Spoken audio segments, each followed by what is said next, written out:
Welcome to MarineMax in Wrightsville Beach. My name's Dean Ashton, and today we're on board a brand new Scout 177 Sport. This is the smaller boat in their Bay series. We've outfitted this boat with the upgraded 90 horsepower 4-stroke Yamaha.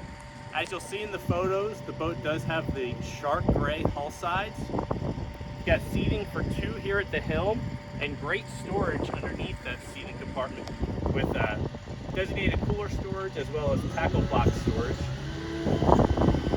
Some additional storage underneath the helm. The boat is outfitted with the Fusion stereo and there are 4 speakers on board.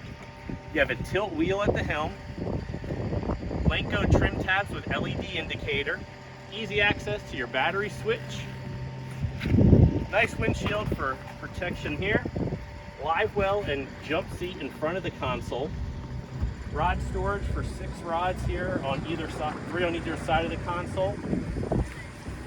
Up in the bow of the boat, designated storage for your anchor, as well as another 5-gallon bucket.